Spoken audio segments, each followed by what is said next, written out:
everybody? Welcome back to another episode of Marketing Mondays. We're trying another new time slot here today, just trying to play around and see if we can figure out a time slot that's going to work for the most amount of people. So hopefully you guys enjoy this time slot. If you do, please let us know in the comments. Again, we're just trying to check out different time slots and see which one works the best. So with that being said, thank you for joining us. And hopefully, let me just check something real quick. I just want to make sure that all is good. And I think we are ready to go. So as you guys know, the format of this show, or you guys and girls know the format of this show, we are here to answer questions with regard to digital marketing. We're also here to talk about the latest things going on in the world of digital marketing.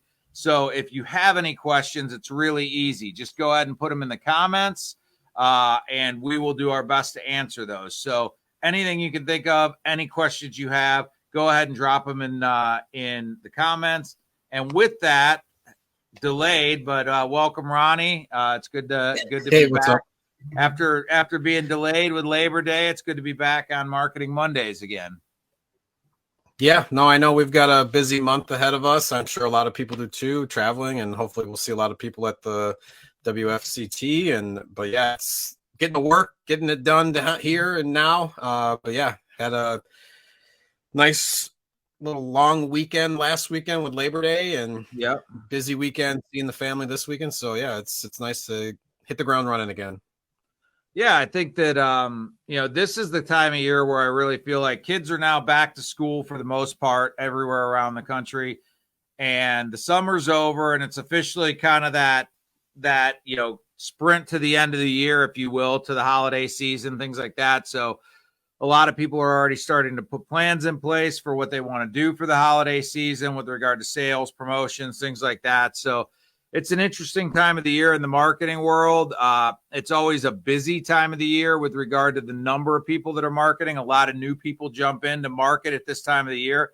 So typically your costs associated with cost per click and things like that on AdWords or Facebook or Meta go up because there's just more people involved. And the way the pricing of ads goes is the more people that are advertising, the more it's going to cost you. So it's that time of the year where even people that are advertising all year long notice that their costs are going up a little bit, and it'll pretty much probably go up a little bit all the way through the end of the year, and then it kind of drops back off again. So it's definitely an interesting time of the year for digital marketing.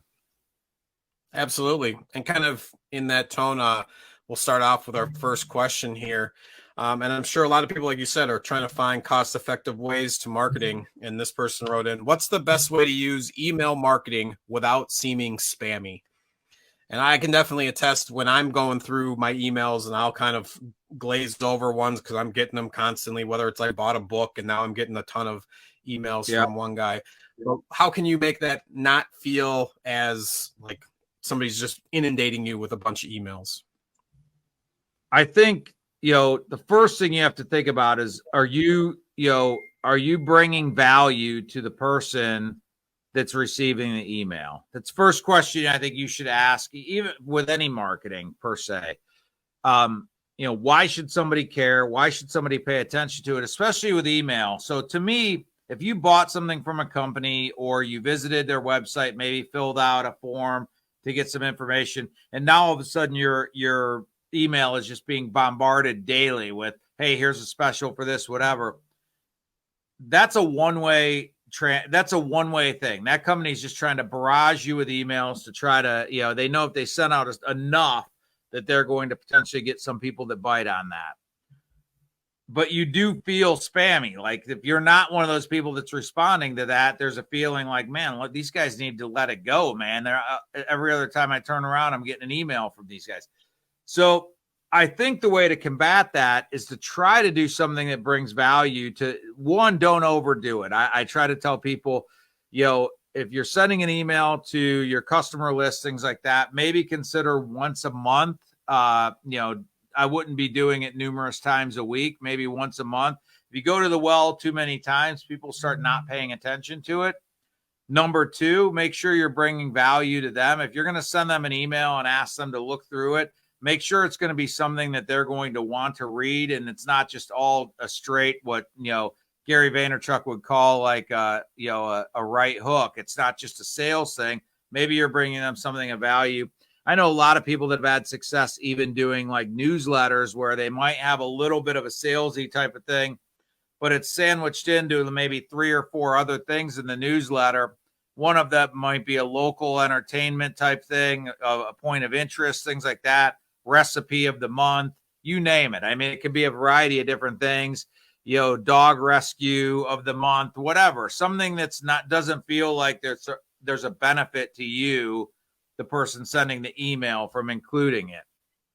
I think if you wrap the email in some things that might be of local interest or just bringing value to the person reading it, then I think, it doesn't feel as spammy. The other thing is avoid writing a subject line that's like very, hey, get 30% off, immediately without even opening the email. Somebody already knows this is going to be a sales pitch, essentially. So, if you're going to send an email, be very conscious of what you send in the subject line. Try to, again, bring people in with the idea that opening this email is going to be something of value to them, and then bring the value. Don't just try to trick them into opening the email and then, throw the right hook, the sales pitch to them. Actually try to bring value to them. And you're going to know whether you are or not. If you're using one of the email programs like Constant Contact or MailChimp, you're going to see how many people open your email. You're going to see how many people click on the different links you have. You're going to see how many people actually unsubscribe. I mean, if you start to see that a lot of people are unsubscribing from your email, that would be an indication that people are starting to feel like it's spam. So I think you've got to really be careful how you use an email list. You obviously don't want a bunch of people unsubscribing, but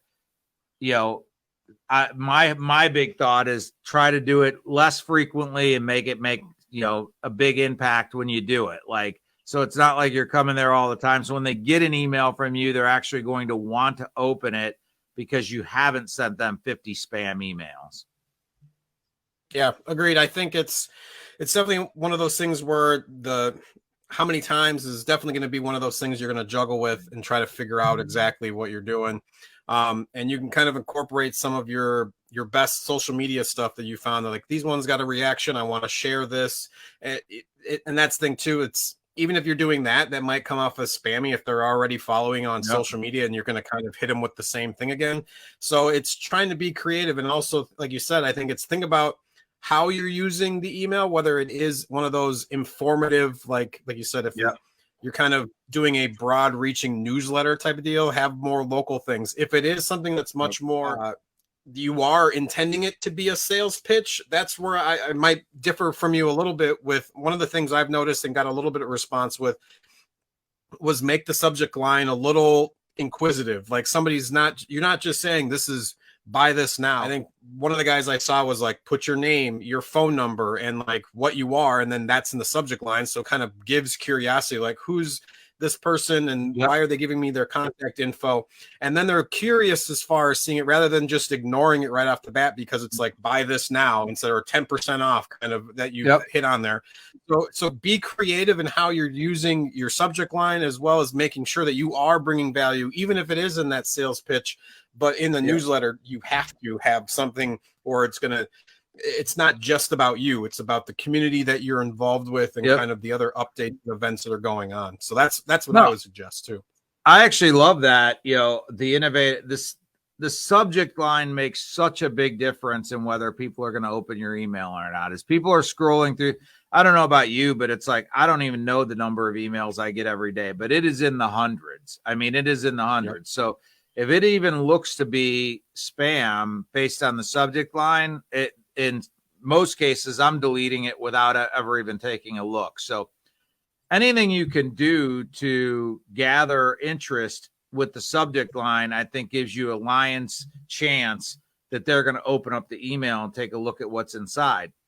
What I would not recommend is to try to put something in the subject line that's actually a little bit deceptive, and they come in looking for one thing and then you don't deliver on that. If you're going to use something to sort of make it inquisitive, like you said, or something like that, you better deliver on, like, if they come in looking for something, you better deliver on that, and Absolutely. again, if it's a newsletter or what, what's that? I just said, you don't want to discredit yourself right off the bat. Like, I think that, like you said, if you're teasing them with one thing and then hitting them with another, that's yeah. And I think put a bad taste in their mouth. Yeah, I think right now, like most areas of the country, we're heading into the fall. I mean, you could probably do a quick search in your area and come up with, 5 great fall, fall events or fall things, activities to take part in your area.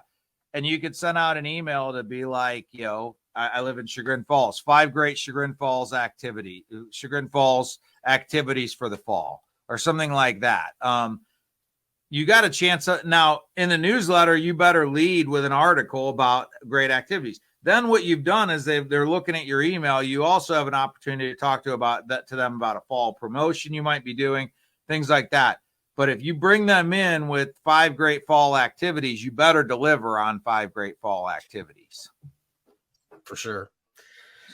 So this next one is kind of it wasn't a question submitted, but it's one of those things I'm going to probably try to bring into our live stream. It's kind of these unknown terms of marketing. And so this one, it's what is dark social? So I know some of you, if you might be searching and you're kind of coming across different things, I want to kind of find these different ones. And if you've come across phrases or things that don't make sense, send those in. I'm going to try to do this at least every time that we come on, just kind of help explain some of these things. But what is dark social? And I don't know if you know specifically, Patrick. I know I kind of gave you a reference as far as how this is. It's like it's a term referred to social sharing that cannot be tracked by analytics, usually because it's happening in private or digital spaces. So what kind of things did that kind of bring to mind to you? I had a few things that I'll follow up with you, but what do you kind of come across when you think about dark social? I mean, dark social is going to be one of those things that there's so many different things that I would fit it under that term. Things like discussions that are happening in Slack, discussions that are happening on WhatsApp, texts, emails, private DMs. I'm just trying to think of everything I would put in there. So these are not publicly visible things that you're going to see. If I send you a DM, that's not anything somebody else is going to see unless you actually do a screen capture and share it. But you may ask me, hey, where do you get your hair cut? And I may DM you and say, hey, go to Joe's Barbershop or whatever. I may even send you the link to Joe's Barbershop or the phone number to Joe's Barbershop. That would be a reference of like something in dark social. So when I think about dark social, I think about how do we track the activity going on with regard to a business or a brand in dark social. And it's very hard to track because these things are happening in DMs and Slack and things like that. They're going to show up in Google Analytics as direct traffic. If it's a link to your website or whatever, it's going to show up as direct traffic. So you may not know where it came from other than the fact that somebody actually clicked the link and came straight to your website or something like that. So when I think about dark social, and I'm interested to see what you'll say, I think about all the activity that's happening on social media that's not trackable, that's not readily visible. No, absolutely. For me, I instantly thought of Discord. I think it's one of those spots. Yeah.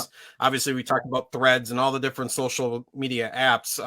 And if you don't know about Discord, it's definitely one that's kind of attached to Web3. So to me, those were kind of together. That's kind of as technology and how marketing is going to kind of grow. I think Web3 is definitely one of those spaces where you're not really going to be able to track what's going on. But you made a great point as far as if you're looking at your analytics in your website and all of a sudden you're seeing, why am I getting a bunch of direct hits and I'm not doing anything else on social currently? But that makes total sense as far as where people would be coming from. Yep. And for me, it's, and our friend Rob, he has his own NFT project. And so a lot of them share their information and kind of have conversations within Discord. And to me, that's one of those great places to have a community, understand that there are people that are so specifically niched down that they're only talking about one specific project. And then it also, just as I was thinking too, as well as whether you're in VR or doing something and you're having conversations with people, whether it's within a game or doing some sort of correspondence or other, like I mentioned before, how like the engineers were kind of all working together. So there are all these different spots where people are having conversations, because essentially it's like the word of mouth marketing is kind of what this at a base is. And it's making sure that, one, people are responding and talking positively about your business. So it goes back to even like the review stuff and kind of every facet, that you're making sure that the customer feels like this is somebody that I want to share this with, whether it's your family, your friends, or random people that you come across because you feel so passionately about whether this project, this business, like you said, this hairstylist. I want to make sure that other people go to them because I want them to benefit from more business.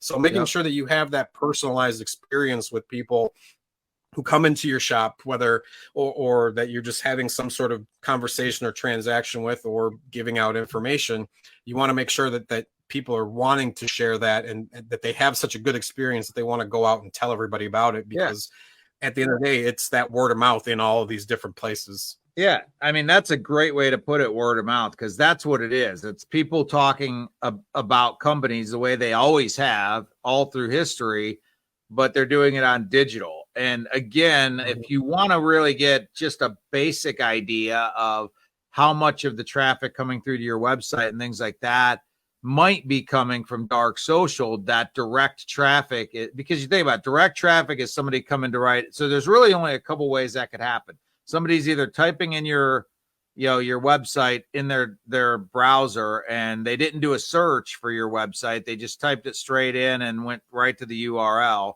or they clicked on it through, a Slack mention, a Discord mention, a Facebook group mention, something like that. And they came straight directly through to your site based on, they clicked directly on a link for your site.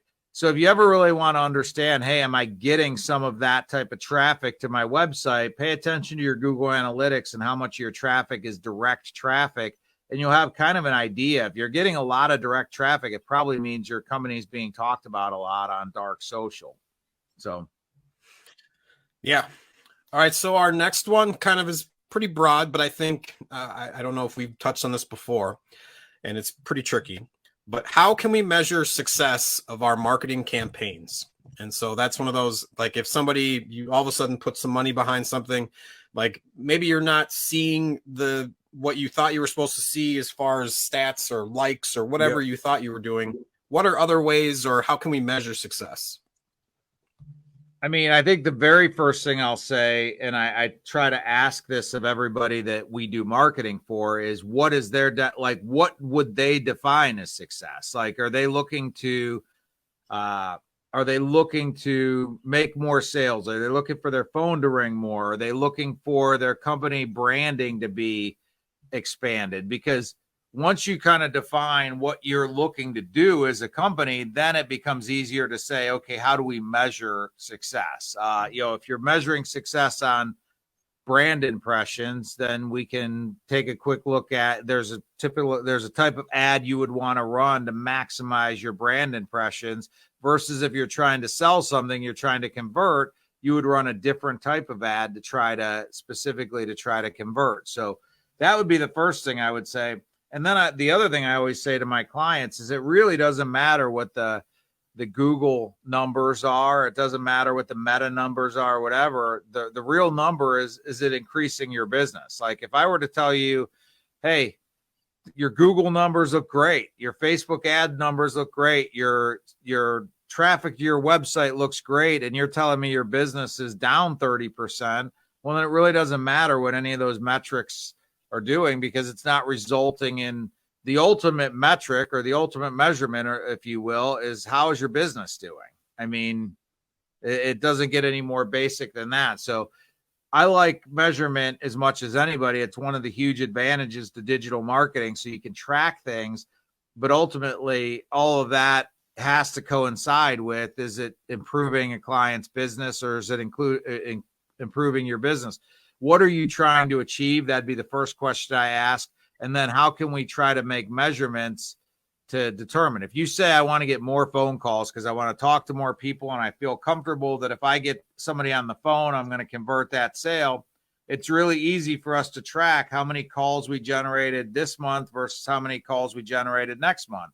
If you had 75 calls last month and you have 115 this month, and you tell me sales are down, the question is, are the calls we're generating not good quality calls? Maybe our targeting's a little bit off, things like that. But if we know that the call volume is up, then the question is the quality of the call good? And then it's just a fine-tuning process. If you say, well, I'm getting more calls, but they're junk calls, I'm not converting them because they're looking for the cheapest guy around, well, then maybe we tweak the targeting a little bit to try to get you better quality calls. I don't know if I answered your question. It's a pretty broad topic, you know?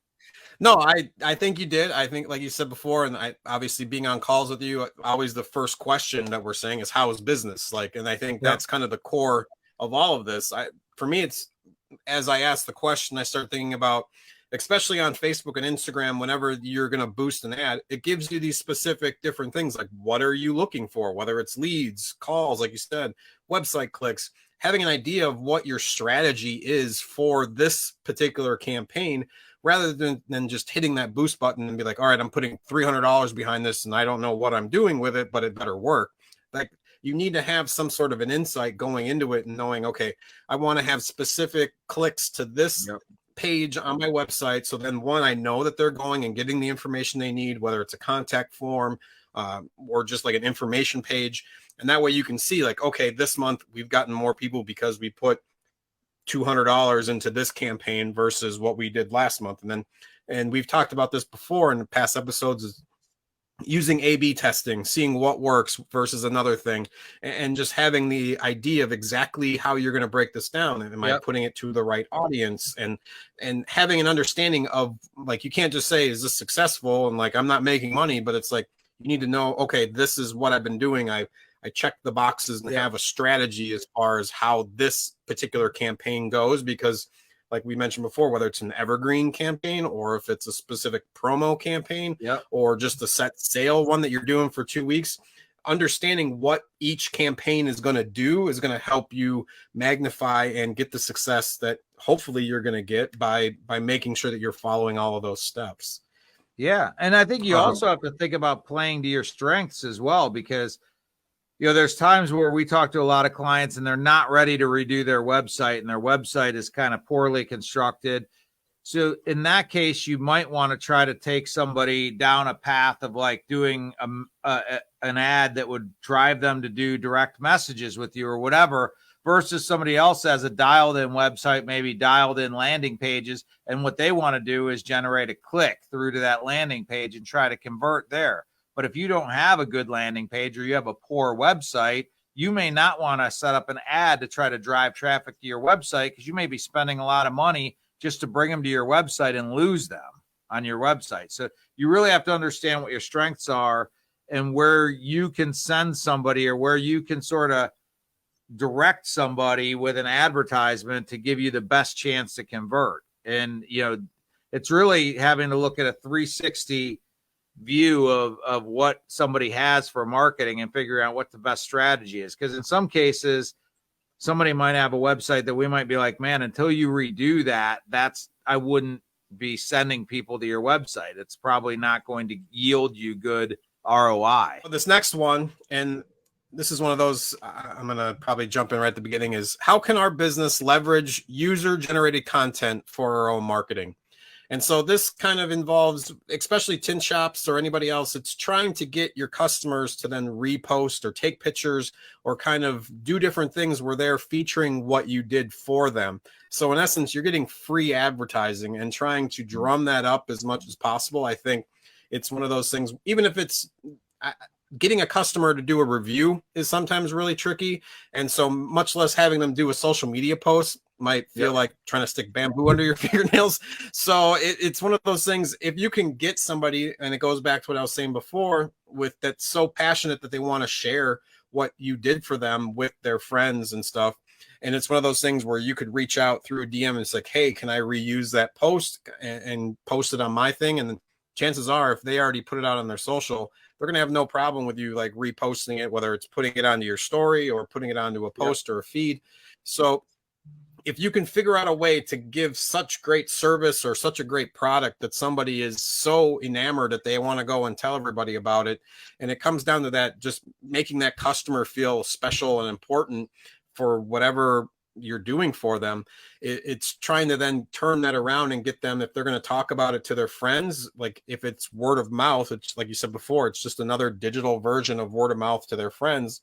And then you can magnify that to your followers and be like, hey, look at one of our customers came in here and was so happy with what we did for them that they had to go on and share it everybody. And we want to share that with you. So figuring out a way to make sure that you can have that connection. And also it might be tricky to bring it up, but say, hey, if you really, at the end of your purchase transaction, to say like, if you can leave us a review, or if you really would like, you could go and post something on social media. We would love to repost it for you, and letting them know right at that point when you're doing everything. And as long as you can tell that they had a good experience, that might be an in for you. So figuring out a way to leverage that might be helpful in your own marketing, that you're really not having to do much besides just asking them if they can do a post or do a video or do a story. And you could even sometimes turn that around. I think Tim is hitting on this a little bit. Yeah, I asked with my his comment is, I asked with my TintWiz review link to share pics to my Google, and people do it here and there. Yeah, that's one way. The other way, I think, turn it a little bit on its head with what you're talking about, Ronnie, is ask them if they're okay with you posting a picture of their car, their home, whatever, on your page and tagging them in it. The result may be that you post it and then they repost it. They share it to their page because you posted a great picture of their car or whatever, and then you tag them in it. And there's a chance if you feel like they're not going to post it to where you can share it, tag them in it with the hopes that then they will in fact share that post to their following from there. So I think, you can kind of read people. There's people that are always posting to social media that quite honestly might go ahead and post it, from your shop, and you can leverage that. And then there's other people that I think take a lot of pride in their car and whatever. And if you post a nice post, say, hey, it was great to, work on George's new Corvette C8 today. We're so happy he brought it in and gave us the opportunity to install window film on it today. If George is really proud of that car, he may very well then share your post to be like, look at my car, look at what these guys did. They shared a picture of my car on their page. And it's also a sideways hack to, get more exposure to your posts and, to your page. So.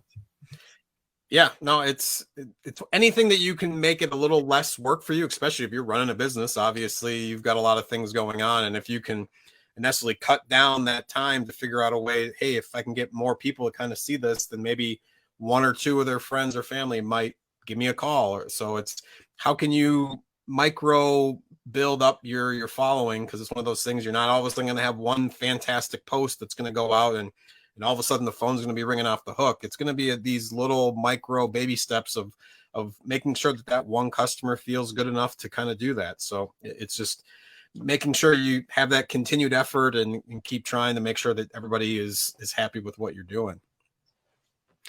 And we're right at the edge, but I got one more question for you. This was one over the weekend, talking with family, that kind of came up. Being an older business owner, I've primarily focused on local radio and print sources. What can I do to evolve my marketing strategy to be best suited for today's environment?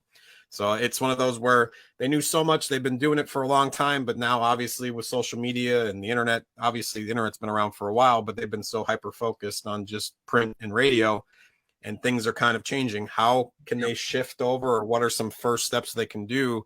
And obviously if this is an older audience or just an older business owner, it might be trickier, harder to kind of shift into something that doesn't feel comfortable for them.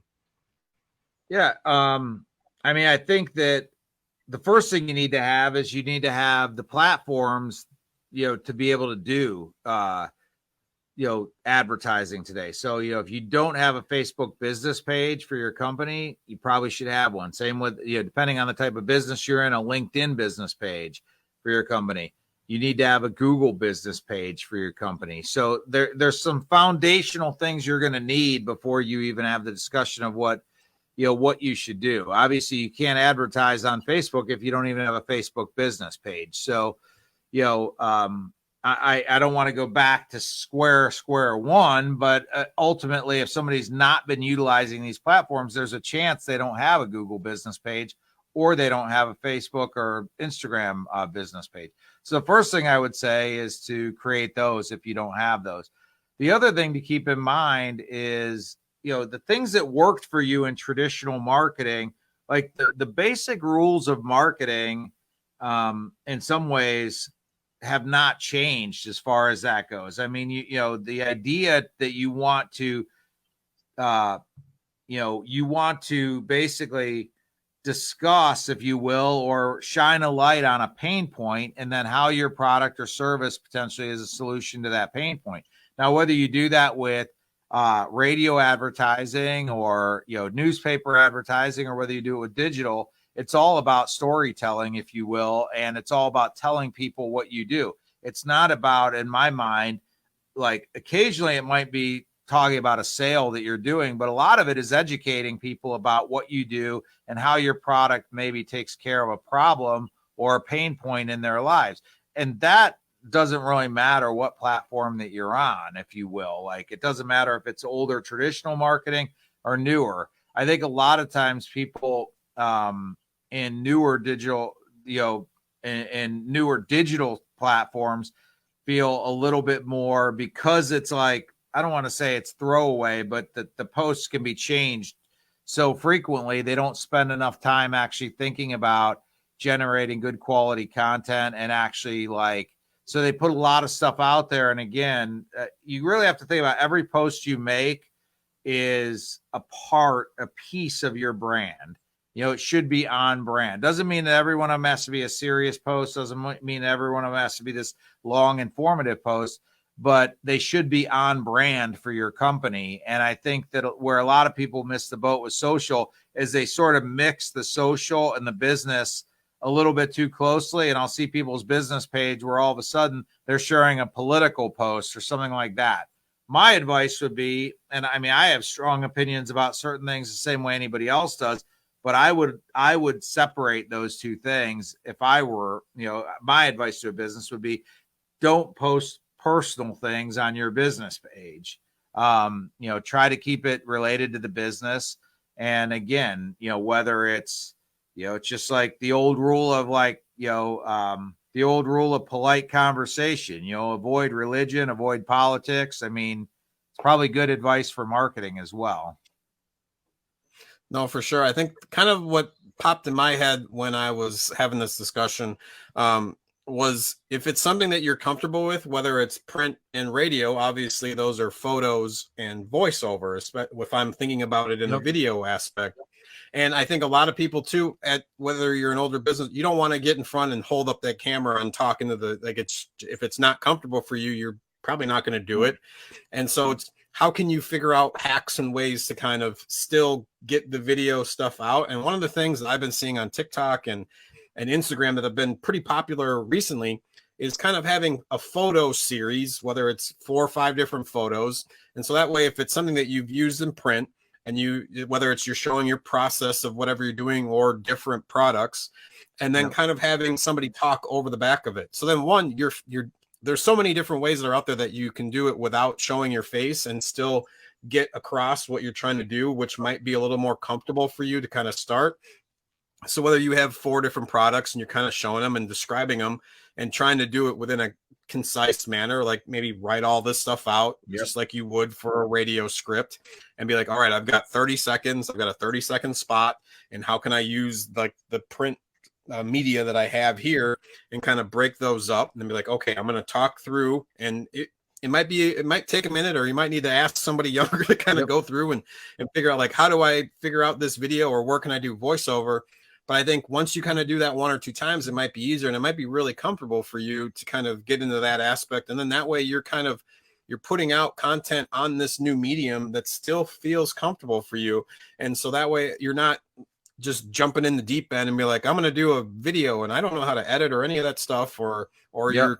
you're giving a boring like like video where you're not really getting anything across because you don't feel comfortable with the camera on you. So finding different ways to kind of stay in your comfort zone, but yet still kind of evolve into the new media, Yep. and finding those different things and talking to different people about how can I change and do these different things. But try different stuff, figure out the voiceover, figure out how to add just photos, and then hopefully that might work for you.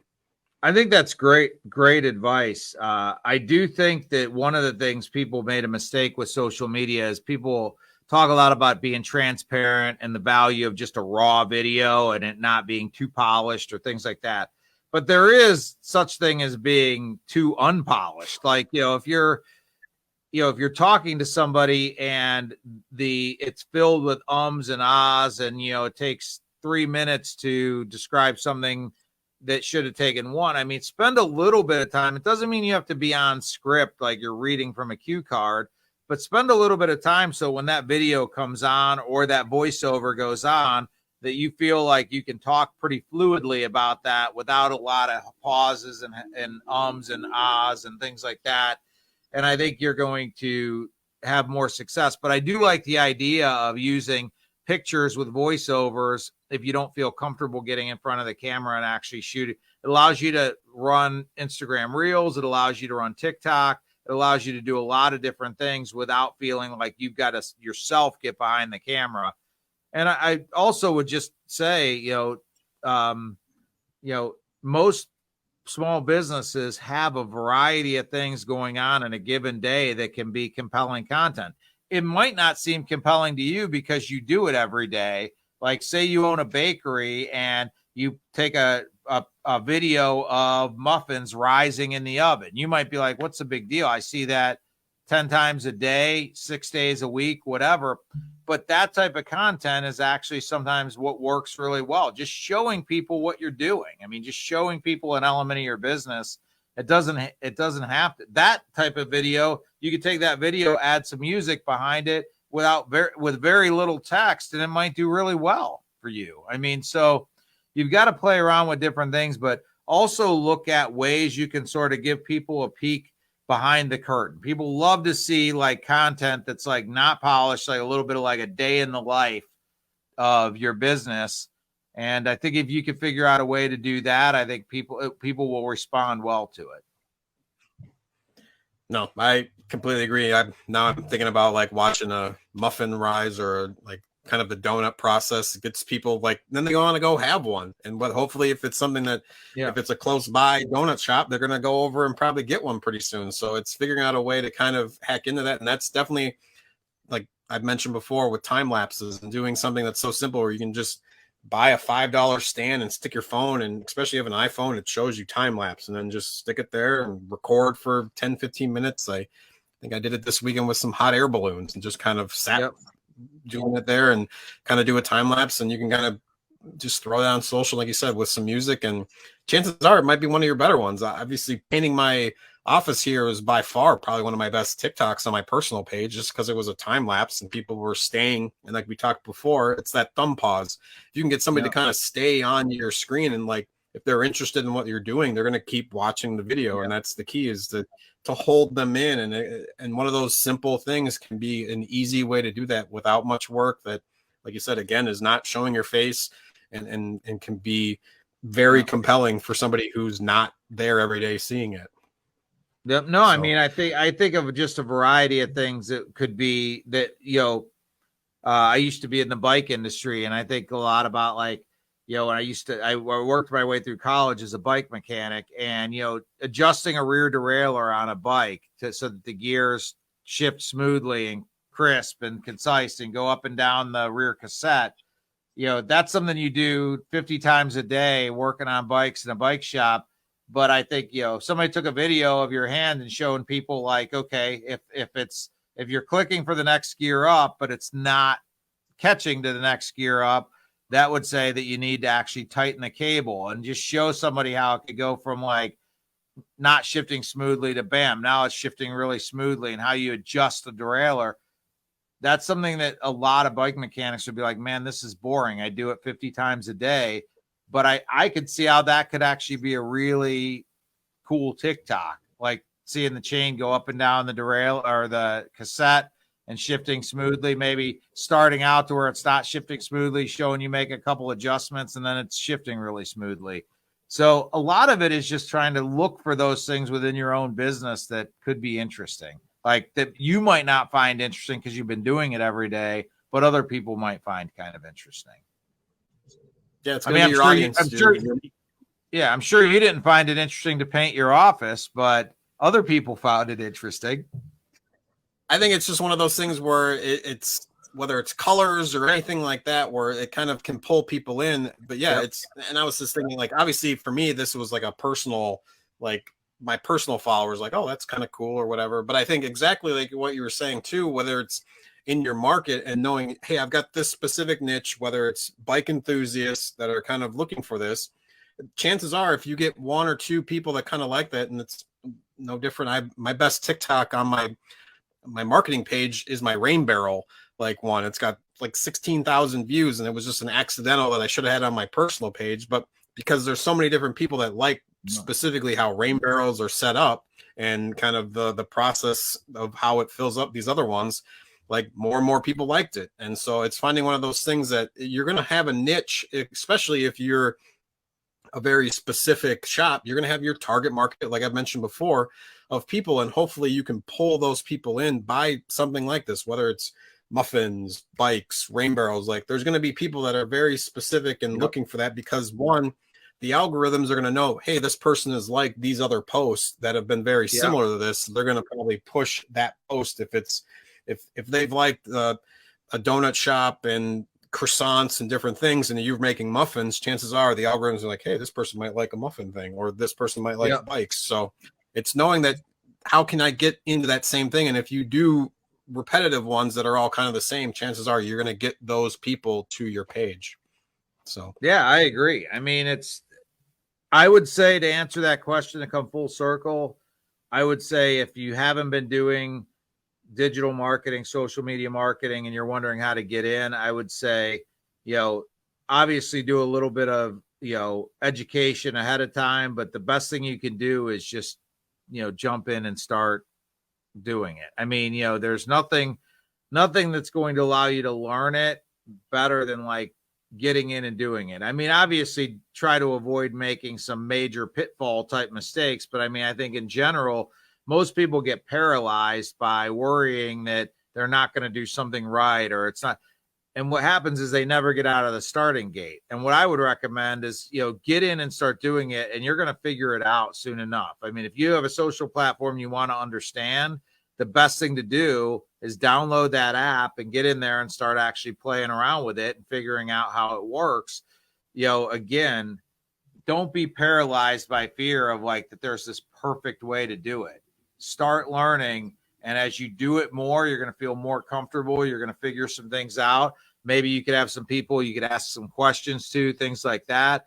You could always come on here and ask questions, things like that. But the reality is, action is better than inaction. Start doing something, figure it out. Yep. No, totally. And that we've gone over a little bit, but I think that's all right. We're kind of in this 40-minute buffer zone that we've been working with. Yeah. So yeah, I will end with, make sure everybody goes and follows our pages, checks out. I'll be breaking everything up. Check the YouTube page if you missed something or want to rewatch and kind of dig a little deeper on something. And feel free to leave comments and questions across all the social media platforms. We would love to answer your questions as anything comes up whenever you kind of think of it. So please share all of your questions or comments with us.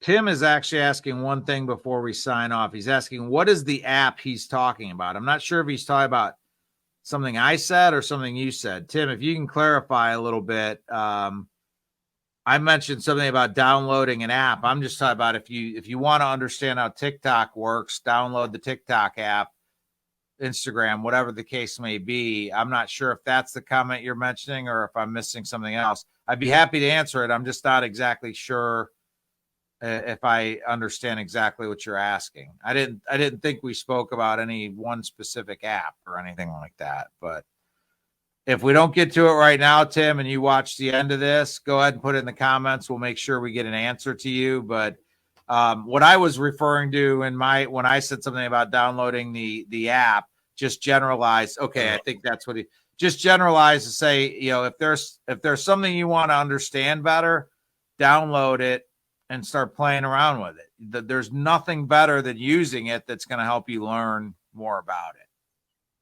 You can always delete it. Yeah. So anyway, thanks everybody for tuning in. Have a great rest of your week. Hopefully I'll see a decent number of you at WFCT next week. Both Ronnie and I will be there. If you didn't get a question answered online, bring them to us at the show. We'd be happy to answer them there as well. For sure. We'll see you guys next time. See you. Take care.